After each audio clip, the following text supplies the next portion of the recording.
A lookbook basically is when a designer has a new line of work and they want to show it to buyers in the best light possible.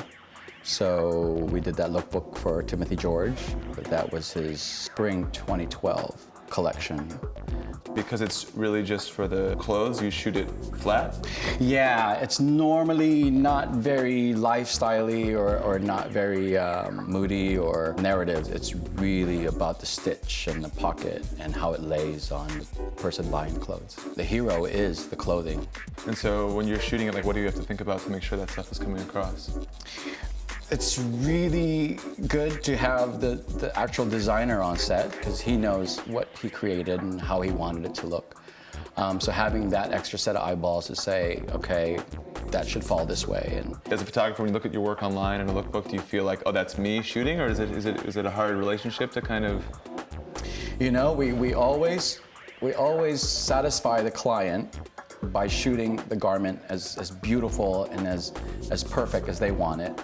And once I know I got that, and once they see it on the computer or behind the camera, then it's like, okay, cool, let's do our thing. Let's put our twist on it. And, you know, ironically, the twist, our signature or you know, the more movement, the more emotion that we shoot tends to be the picture they end up using.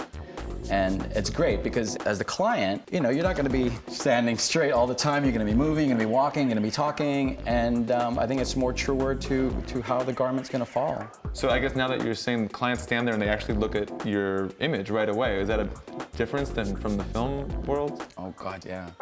It's kind of a double-edged sword. From the client standpoint, I think it's wonderful. You know, they got it, they know they have it, it's in the can, so to speak.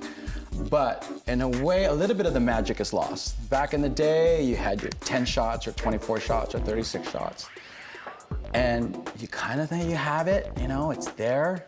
You don't know what it looks like. You gotta send it off, you have your Polaroid, you wait a day for the film to come back, and then you have a negative, which is still not your picture, it's still backwards. Then you gotta get your print. And there was a certain magic and beauty to that because it was more instinctual. It was more your gut feeling, did I get the shot? Yeah, I know I got the shot, now I can move on to the next. But as I shoot more and more with the digital camera, I guess I'm satisfied in a way because the magic that you kind of missed is right there. Right. I got it. Oh, we got it. Yeah. You know, and we can move on.